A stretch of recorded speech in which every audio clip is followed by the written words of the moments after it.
Hitman has always been a bit of a standout among AAA games. It's kinda like if you fused a sandbox with a linear first-person shooter, combining aspects of both to create a weird sort of puzzle game. Simply put, it's a walking contradiction. It's all about giving you the tools to pull off a sleek, professional assassination, and then you just go put a C4 in some dude's mailbox. It is simultaneously the most serious and most stupidest game I have ever played. And it starts like this. Paris, a fashion expo, a big-ass mansion, stupid rich people dealing with stupid rich problems. This is your playground. Hitman has a lot of fun just letting you explore these incredible environments and then giving you the tools to break it all down. There's a carnal desire in our human brains to take something like a pretentious, bougie fashion show and drop a gigantic murder chandelier on it. That's half the point of the game, whether you're taking out criminal terrorists or bank directors whose only fault was being a bank director. Now, tell me, if you were in a room with the CEO of the fictional 2016 version of COVID, what the hell? Alright. Room, CEO of COVID, what would you do? Go, gadget, circumcision knife!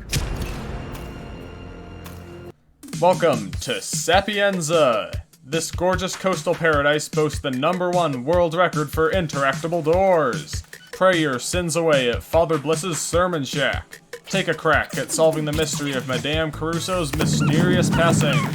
And this weekend only, visit the catacombs for a guest appearance from your favorite Game Boy celebrities. Don't get too rowdy, boys. Sapienza, the best map in Hitman, and it's not even a contest. Seriously, Sapienza rules. Like, check this out. If you start here, you can go find a secret mission over here, or you can go all the way around here and find a special keycard. Or there's an opportunity over here, and here's where the cannons are, and there's a secret underground lab. Oh, but there's also this shortcut. Mario and Luigi hang out over here. The church area is basically its own level. Anyways, it's a pretty good map.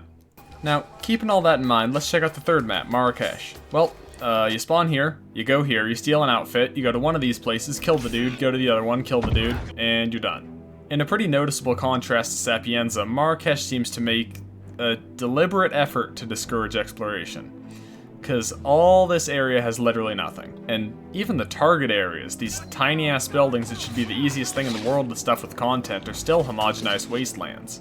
The only redeeming quality of this map is what I assume to be a glitch or a design oversight or something, where right out of spawn you can create an electricity puddle that'll kill like 30 NPCs over the course of a couple minutes. It's hilarious. Anyways, the next two maps are alright. My favorite part of Bangkok is just hanging out and pretending I'm actually on vacation in this beautiful hotel. For such a weirdly small map, it's ridiculous how empty some of it is. There's nothing going on downstairs, or out back, or on the roof, or in the front, or on the second floor, or in the kitchen. You know what, now that I think about it, there's just not a whole lot going on. Colorado suffers from nearly the exact inverse problem. Now there's too much crap going on. There's 4 targets, everybody's got guns, everything's a hazard, everything's a mission story, and I always end up killing everyone because one dude pointed a gun in my face when I walked into the wrong weed barn. There's a target story where you can create an elaborate Rube Goldberg machine of inconveniences to drive one of the guys insane, and guess what happens at the end? You just drown him in a bucket. It doesn't even have like a special animation or anything.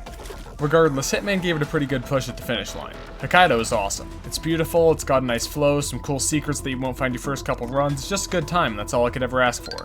All that being said, I think Hitman 1's a pretty sweet game. I might have sounded a bit negative, but it's all relative, because even the worst levels are a pretty good time. And the best levels, well, IOI took notes. Because now, we're talking about Hitman 2.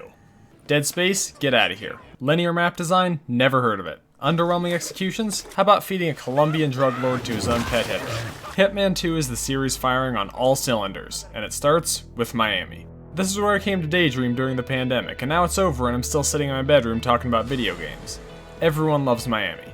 It's vibrant, it's beautiful, it's got that glorious stink of American consumerism without actually having to pay $12 for a chili dog. It rocks. Beyond the already awesome target zones, the whole map is filled with all these little side areas where you can just go screw around for the fun of it. Miami is like if you took an already really solid map and then just doubled the amount of content. It's great. And speaking of, oh shoot, we're like halfway into the video. Okay, I hate to do this, but we're pulling out the lightning round. Santa Fortuna. Este mapra es increíble. Es bonita, muy grande y tiene secretos que no he encontrado con muchas horas. No tengo problemas con esto. Si Miami es 10 de 10, Santa Fortuna me da 9 de 10. Eso es bueno. What just happened? I blacked out. Nah, whatever. Mumbai. I think this is a totally solid map, but I never completely clicked with it. 7 out of 10. Whittleton Creek. Beautiful, endlessly replayable despite being the smallest map in the entire series. Only map where I have all the achievements. I like Miami better, but this is an 11 out of 10. Sigil. I am not trapped on an island full of billionaires. You are all trapped in here with me. 8 out of 10, I forget about the mission because I'm too busy eating the rich. Also, I love the tutorial mission way more than I probably should, and the DLC levels are amazing, but also feel weird for some reason. Thus concludes the lightning round. Up until now, I haven't gotten the chance to mention the story, but on top of everything else, the Hitman series is a seat-gripping thrill ride. Despite the fact that they can only make space for a minute of cutscenes in between levels, the story that Hitman squeezes in between everything else is an absolute roller coaster. And Hitman 2 ended off with all the pieces in place for shit to get real. So how will the last game close out the final chapter of this soon-to-be perfect trilogy? Hitman 3 starts out like a freight train with no brakes and 8 bricks of coke in the furnace. You got these glorious cutscenes, and then you're jumping around the supports of a building a mile in the air. And you get inside and everything is so beautiful, they completely redid the lighting. There's actual interactive interfaces and new sound design and a shortcut mechanic. This is perfect. This is everything that Hitman was ever meant to be. And then the game crashes. I didn't think too much of it the first time. It's a beefy game, stuff happens. My last autosave was 11 minutes ago, but whatever, it's cool. And then the game crashed again. I had general issues with this sort of thing for a bit. Could be my machine, let's look it up. Oh, guess what? Everybody's having this problem. This game has been out for a year. I didn't mention it, but I bought Hitman 3 when it came out on Epic Games. And I hate Epic Games, just put your shit on Steam. I bought this gosh darn game a second time just so I could play the damn thing, and this is what I get for it. I'm a patient guy, I don't get pissed off, but I swear to God this shit crashes every 5 minutes. No. You know what? I don't really use this word. I don't really like this word. But you win. You got me. Fuck you, Hitman 3. I was dying for this bucket of shit to come out, and now we got it. And you know what's tragic?